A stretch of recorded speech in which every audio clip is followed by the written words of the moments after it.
श्रोतेहो नमस्कार. जागतिक आरोग्य दिनानिमित्त आज आपण जिल्हा शल्य चिकित्सक अकोला डॉक्टर आरती कुलवाल यांना आपल्या आकाशवाणी अकोला केंद्राच्या स्टुडिओमध्ये आमंत्रित केलेलं आहे. नमस्कार मॅडम, नमस्ते. मी आपलं स्वागत करते आहे. धन्यवाद. सुरुवातीला तर मला हेच विचारायचं आहे किंवा आपल्या श्रोत्यांना आपण सांगूया की जागतिक आरोग्य दिवस साजरा जो केला जातो आहे, साजरा करणं तर महत्त्वाचं आहेच, पण ते का महत्त्वाचं आहे किंवा का एवढं हायलाईट केलं जातं? ॲक्च्युली सगळ्यांना माहिती आहे आपण 7 एप्रिल दरवर्षाला जागतिक आरोग्य दिन साजरा करतो. त्याच्या मागची भूमिका ही आहे की जागतिक आरोग्य संघटना जी आहे, वर्ल्ड हेल्थ ऑर्गनायझेशन, यांनी 1948ला आपल्याला हे जागतिक आरोग्य दिनाचं एक महत्त्व समजून सांगण्यासाठी दरवर्षाला एक ते घोषवाक्य किंवा थीम देतात. तर त्या थीमवर आपण वर्षभर त्या ॲक्टिव्हिटीज राबवतो आणि हा एक पार्ट आहे अवेअरनेस क्रिएट करायचा, जनजागरण. कारण आपण पाहतो की हेल्थ इज वेल्थ. तर मग हेल्थ इज वेल्थ म्हणतोय, तर आपली खूप मोठी संपत्ती आपल्या हातात आहे, जी आहे हेल्थ. म्हणून मग आपण आपल्या आरोग्याची काळजी कशी घ्यायची आणि आपण आपलं आयुष्य कसं जगावं जेणेकरून आपण एक निरोगी आयुष्य जगू शकू आणि एक चांगला समाज निर्माण करू शकू. तर त्यासाठी आपण हा दिवस ऑब्झर्व करतो आणि लोकांमध्ये जनजागरण निर्माण करतो. तर जसं यावर्षीचं घोषवाक्य आहे की आपण एकत्रित प्रयत्न आरोग्यासाठी, विज्ञानाची साथ भविष्यासाठी. याचं सांगायचं झालं म्हणजे कसं आहे की आपण प्रयत्न संघटित करायला हवे.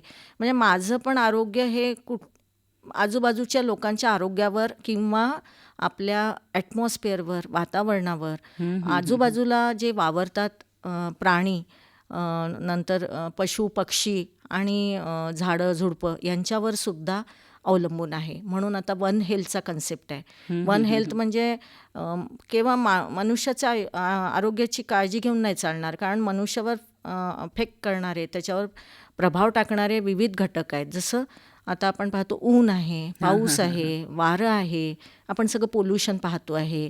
नंतर आजूबाजूला जे जनावरं आहेत, पशु आहेत, प्राणी आहेत, हे सगळ्यांचं कुठे ना कुठेतरी आपल्या इलनेसशी किंवा आजाराशी संबंध येतो आहे. आणि म्हणून वन हेल्थ कन्सेप्ट आला आहे की वन हेल्थमध्ये आपण आपली मनुष्याची काळजी घेणार, प्राण्यांची घेणार, वातावरणाची घेणार, झाडांची घेणार. तर वन हेल्थ कन्सेप्ट आलेला आहे. अतिशय आवश्यक आहे. कारण आपण पाहिलं ना, ग्लोबल वॉर्मिंग होते आहे, एअर पोल्युशन होतं आहे, नॉईज पोल्युशन होतं आहे, जनावरांमुळे आजार आपल्याकडे येतात आहे. तर म्हणून वन हेल्थ सगळ्यांची काळजी घेणं आवश्यक आहे. आणि आज आपण 7 एप्रिल आहे, तर आजची जी थीम आहे, आपल्याला प्रयत्न एकत्रित करायचे आहे आरोग्यासाठी. आणि याला साथ कोणाची पाहिजे? आपल्याला विज्ञानाची. कारण विना सायन्स म्हणजे स्टँड विथ सायन्स. कारण सायन्स, आता आपल्या हातात अँड्रॉईड मोबाईल आहे किंवा हे आकाशवाणी केंद्र आहे, हे सगळं काय आहे? सायन्सची उत्पत्ती आहे, विज्ञानाची. आणि म्हणूनच आज आपण इतक्या लोकांपर्यंत पोहोचू शकत आहे. आता AI चा जमाना आहे, विज्ञान आहे याच्या मागे, मग आहे ना. म्हणजे छोट्या मेहनतीमध्ये आपण खूप लोकांचं आरोग्य जनजागरण करू शकतो आपल्या या IT च्या माध्यमातून आणि बदल घडवून आणू शकतो. तर काही उदाहरणं देऊ मी तुम्हाला ज्याच्यामध्ये विज्ञान दिसेल. तर जसं आता एक नवीन किलकारी नावाचा कार्यक्रम आहे. तर किलकारी कार्यक्रम काय आहे? हा मोबाईल बेस्ड कार्यक्रम आहे. मोबाईल हे सायन्सचंच इनोव्हेशन आहे. तर किलकारीमध्ये आवाज ऐकतो आपण तो मोबाईलमधनं. तर आवाज म्हणजे की आपल्याला कॉल येतो. त्याची मेकॅनिझम अशी आहे की आपल्याला आरोग्य चांगलं करायचं आहे, तर आपलं जन्मापासून तर आपण जिवंत आहेत तोपर्यंतचं आरोग्य चांगलं असावं. म्हणजे इव्हन प्री कन्सेप्शन म्हणतो आपण, आपला जन्म व्हायच्या आधी, जेव्हा आपण आईच्या पोटात असतो, उदरात असतो, तर आईला एज्युकेट करणं आवश्यक आहे. तरच ती आपली बाळाची पोटात काळजी घेईल. तर त्याच्यासाठी गव्हर्नमेंट ऑफ इंडियाने किलकारी नावाचा एक मोबाईल बेस्ड प्रोग्राम आखलेला आहे. आणि त्याच्यामध्ये काय आहे की गरोदर झाली माता की ती आपल्या गव्हर्नमेंटमध्ये RCH पोर्टल नावाचं पोर्टल आहे, त्याच्यावर ती रजिस्टर्ड होते. आणि मग तिथे त्यांचा मोबाईल नंबर लिंक्ड होतो आणि मग तिला गरोदरपणाच्या प्रत्येक टप्प्यांवर ते कॉल येतो आणि त्या कॉलवरनं तिला मार्गदर्शन केलं जातं. आणि मग ते कॉल आलं की ती मदर उचलेल फोन आणि ते रेकॉर्डेड मेसेजेस आहेत, कॉल्स आहेत, तर ती ऐकणार. त्याच्यामध्ये न्यूट्रिशनवर असेल, म्हणजे पोषणवर असेल, तुमचे तपासण्या केव्हा केव्हा करायचे आहे, तुमचं कुठलं इंजेक्शन ड्यू आहे, हे आईचं पण आणि पुढे जन्माला येणाऱ्या बाळाचं पण, त्याचं लसीकरण केव्हा केव्हा करायचं आहे, तर तिला रिमाइंडर कॉल्स येतील. आणि सपोज तुमचा कॉल मिस झाला, नाही अटेंड करू शकले तुम्ही, तर तुम्ही टोल फ्री नंबरवर किलकारीच्या कॉल बॅक करू शकता आणि ते मेसेजेस ऐकू शकता. तर खूप सुंदर मेकॅनिझम आहे. म्हणजे सरकार, आपलं भारत शासन कुठलंही एक लूपहोल सोडत नाही आहे जनजागरणाचं. म्हणजे आईला आता प्रत्येक दिवशी आशा किंवा अंगणवाडी सेविका किंवा ANM घरी नाही जाऊ शकत, पण हा मोबाईल तर तिच्याजवळ आहे ना, तिचा असेल किंवा तिच्या नातेवाईकाचा, तर शासनाचा आवाज तिच्या कानात पोचतोय, तिच्या घरात पोचतोय. म्हणजे वैज्ञानिक प्रगतीचा अगदी अत्यंत अचूक असा उपयोग आपण म्हणूया आरोग्याच्यासाठी हा होतोय आणि तो जनसामान्यांनी पण करून घ्यावा. प्रत्येकाच्या हातात जो अँड्रॉइड मोबाईल आहे. बिलकुल. म्हणजे जसं मोबाईलचं आपण म्हणतो की साईड इफेक्ट आहे, पण त्याचे चांगले पण इफेक्ट आहे जे आपण अवगत करून घ्यायला पाहिजे. अजून एक स्टेमी नावाचा प्रोजेक्ट चालतोय, ज्याच्यामध्ये कोणाला चेस्ट पेन झालं, असं वाटतंय की हार्ट अटॅक आहे की काय, तर नजीकच्या उपकेंद्रामध्ये किंवा प्राथमिक आरोग्य केंद्र किंवा ग्रामीण रुग्णालयामध्ये जाऊन स्वतःचं ECG काढून घ्यावा. तर तो ECG क्लाउड बेस्ड मेकॅनिझम आहे. तिथे तो रीड होतो आणि ओपिनियन येतं. मग ओपिनियनमध्ये जर ECGमध्ये चेंजेस आहे तर मग त्याला त्या पुढच्या सेंटरला रेफर करायचं आहे. तिथे त्याला थ्रोम्बोलिटिक म्हणजे हे मिळेल ट्रीटमेंट. म्हणजे ते गुठळी झालेली असेल रक्तामध्ये तर ते विरघळण्यासाठी इंजेक्शन दिलं जाईल. जर अँजिओग्राफी करायची आहे तर तिथे रेफर होईल. मग अँजिओग्राफीच्या रिपोर्टवरनं अँजिओप्लास्टी करायची की काय करायचं हे डिसाईड होईल. तर हा एक स्टेमी नावाचा, हा पण विज्ञानाचंच उत्पत्ती आहे. म्हणजे विज्ञानाचे अनेक फायदे. आपण आता मोबाईल घेऊन वॉकिंग करतो, त्याच्यामध्ये आपले किती स्टेप झाले येतं आहे ना, फिटनेस मोजता येतं, किती किलोमीटर झाले, किती कॅलरीज संपल्या आहे ना. नंतर BMI, आपण बॉडी मास इंडेक्स, म्हणजे आपलं वजन आपल्या उंचीच्या नुसार आहे की त्याला ते डेंजर झोनमध्ये चाललं आहे, हे सुद्धा आपल्याला कळतं. तर हे नंतर आपल्या गव्हर्नमेंटमध्ये ई-सुश्रुत आलं आहे. याच्यामध्ये खूप चांगलं आहे की तुम्ही गव्हर्नमेंट हॉस्पिटलला जाल, तिथे तुम्ही तुमचं आधार कार्ड किंवा ऑलरेडी आभा कार्ड काढलेलं असेल, आयुष्यमान भारत हेल्थ कार्ड काढलेलं असेल, तर तुम्ही तिथे फक्त ते दाखवा, तुमचं तिथे कॉम्प्युटरवर सगळे डिटेल्स येऊन जातील. तुम्हाला खूप रांगेत उभं राहायची गरज राहणार नाही. आणि मग तुमचं एनरोलमेंट झालं की पुढे डिजिटल प्रवास सुरू होईल. म्हणजे आता मी जर हॉस्पिटलला गेले, माझं सगळं एनरोलमेंट झालं, कॉम्प्युटराईज, आधार लिंक्ड आहे सगळं, मी माझे हेल्थ रेकॉर्ड देणार, ते हेल्थ रेकॉर्ड अपडेट त्याच्यावर अपलोड होतील. मग मी सपोज ॲडमिट झाले तर ते त्या वॉर्डमध्ये रिफ्लेक्ट होईल. त्या वॉर्डमध्ये मला पूर्ण फाईल घेऊन जायची गरज नाही आहे, डिजिटली ट्रान्सफर होईल. मला सपोज आता प्रायव्हेट हॉस्पिटलला जायचं आहे तर मला फाईल घेऊन जायची गरज नाही आहे, माझं डिजिटल झालं आहे सगळं रेकॉर्ड. मग कधी पेशंट कसे येतात, कधी घरी फाईल विसरले, पडली, हरवली, तर डिजिटल जर झालं असेल तर एका हॉस्पिटलमधनं दुसऱ्या हॉस्पिटलला ते ट्रान्सफर होऊ शकतं. आणि याच्यात घाबरण्यासारखं काही नाही आहे. हा डिजिटली सेफ, सगळं सिक्युरिटी असतं, सेफ्टी प्रोटोकॉल फॉलो केलेले असतात.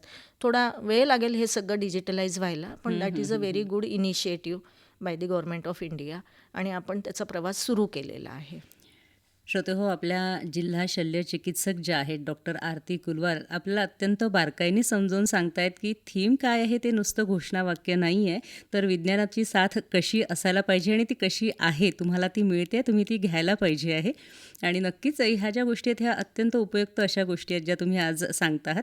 आणखीन एक श्रोतेहो, मी आपल्याला सांगेल की तुम्ही तर ही माहिती बारकाईने ऐकाच, परंतु जे तुमचे कुटुंबीय, मित्र, नातेवाईक सध्या ही माहिती ऐकत नाही आहेत, तर त्यांच्यापर्यंत ही माहिती तुम्हाला पोहोचवायची असेल तर हा कार्यक्रम आकाशवाणी अकोला केंद्राच्या यूट्यूब चॅनलला देखील उपलब्ध राहणार आहे, तिथे तुम्ही ऐकू शकता. मला हे सांगा यानंतर की सरकार तर एवढं काळजी घेत आहे, विज्ञानाची साथ कशी असायला पाहिजे ती भक्कमपणे पुरवल्या जाते आहे, पण एकूणच आरोग्य सांभाळताना म्हणजे वैयक्तिक किंवा सामाजिक जबाबदारी जी असते याची जाणीव सर्वांना झाली पाहिजे, तर त्या दृष्टीने काय सांगाल? जसं हेल्थ ना, म्हणजे माणूस सोशल प्राणी आहे. तो असं नाही म्हणू शकत की माझं हेल्थ चांगलं असेल म्हणजे मग मी परफेक्ट तर वर्ल्ड इज परफेक्ट. नाही, we are dependent on the society. आपण समाजावर अवलंबून आहे. उत्तम उदाहरण आहे कोविड. मला कोविड नाही झाला म्हणून मी कसंही वागलं असं चालणार नव्हतं तेव्हाही, आहे ना. कारण कोविड कशातनं आला, वातावरणातनं, ड्रॉपलेट इन्फेक्शनमधनं आला, रेस्पिरेटरी प्रॉब्लेम होता. तर तो एक व्यक्ती आजारी झाला तर बाजूच्या पॉप्युलेशनवर त्याचा परिणाम झाला. म्हणून आपलं आरोग्य किंवा अनारोग्य हे दुसऱ्यांवर पण इम्पॅक्ट करतं. तर समाजाची तेवढीच रिस्पॉन्सिबिलिटी आहे की सगळ्यांनी चांगलं राहावं. कोणीच आजारी नाही पडलं तर निरोगी समाज होईल, परंतु असं पॉसिबल नाही होत. कारण आपण एक्सटर्नल फॅक्टर्सचे समाजाची जबाबदारी काय आहे की हायजीन मेंटेन करणं, आपल्या घरी म्हणजे डासचे उत्पत्ती स्थान राहणार नाही ही काळजी घेणं. माझ्या घरात डास उत्पन्न नाही झाले तर मी तर सेफ राहील, पण बाजूचा पण व्यक्ती सेफ राहील, तो पूर्ण एरिया सेफ राहील. मग डेंग्यू फक्त एकाच घरात नाही होणार, बाजूच्या घरात पण होऊ शकतं जर तुम्ही जर स्वच्छता नाही ठेवली तर. कचरा, आपण कचरा आपली परिसर स्वच्छ ठेवून नाही, आपला तो पूर्ण एरिया स्वच्छ पाहिजे. कारण समोरच्याच्या घरी कचरा आहे आणि आपल्या घरी नाही तर तिकडनं तिकडे पण नाही, भटकी जनावरं येतात, तो कचरा पसरवतात, माशा बसतात. मग माशा आपल्या घरात येऊन आपल्या अन्नावर बसू शकतात, आपल्या अंगावर बसू शकतात, त्याच्यात व्हायरसेस असतात. म्हणजे आजार पसरायला भरपूर स्कोप निर्माण होतो. म्हणून आपली स्वच्छता, जशी आपल्या घराची स्वच्छता आवश्यक आहे, आपल्या परिसराची, म्हणजे शेवटी समाजचा असर आपल्या आरोग्यावर होतच असतो. म्हणजे कचरा करणारी एखादी दुसरी व्यक्ती जरी असेल, त्या व्यक्तीशी वाद घालण्यापेक्षा कचरा तो हटवणं केव्हाही योग्य किंवा त्याचं महत्त्व समजावून सांगणं अतिशय योग्य. आणि सोबतच कोविड काळ जो होता, तर मला असं वाटतं त्यांनी आपल्या डोळ्यात अंजन घातलेलं आहे की आपण सामाजिक जबाबदारी किती जबाबदारीने पार पाडली पाहिजे की तर त्याचं असं एक टीबीचं पण आहे. म्हणजे एका टीबीच्या पेशंट किती लोकांवर त्याचा परिणाम होऊ शकतो. तर मग टीबीच्या रुग्णाला काळजी घेणं आवश्यक आहे, पण समाजाने पण त्याच्याकडे पॉझिटिव्ह ॲटिट्यूडने राहायला पाहिजे. म्हणजे त्याला वाईट टाकायला नको, त्याला प्रोत्साहन द्यायला पाहिजे की तू उपचार घे. म्हणजे एक नैतिक जबाबदारी ही कुटुंबाचीच नाही, समाजाची सुद्धा आहे की त्याला कोऑपरेट करणं, त्याला म्हणजे वाईट न टाकणं. लेप्रसी आहे, कुष्ठरोग, कुष्ठरोगाचे रुग्ण का समोर येत नाही की त्यांना असं वाटतं आपल्याला बॉयकॉट केल्या जाईल, आपल्याला वाईट टाकल्या जाईल. तो एक म्हणजे महारोग म्हणून समजला जातो, पण तसं नाही आहे. कुष्ठरोग हा ट्रीटेबल आहे, टीबी हे ट्रीटेबल आहे.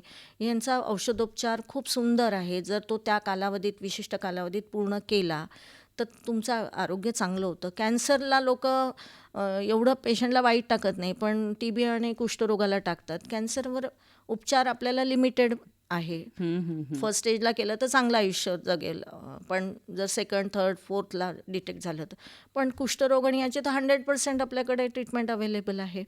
तर म्हणून समाजाची ही जबाबदारी आहे की त्यांना मोटिवेट करायचं, त्यांना डिमोटिवेट नाही करायचं, त्यांना वाईट नाही टाकायचं, गैरसमज निर्माण नाही करायचे, फैलू नाही द्यायचे, आणि त्यांना सकारात्मक ऊर्जा द्यायची की जेणेकरून ते चांगलं मोटिवेटेड राहतील, त्यांना कुठलेही किंतु परंतु राहणार नाही, आणि त्याला हा विश्वास राहील की समाज माझ्यासोबत आहे, तर तो उपचाराला चांगला प्रतिसाद देईल.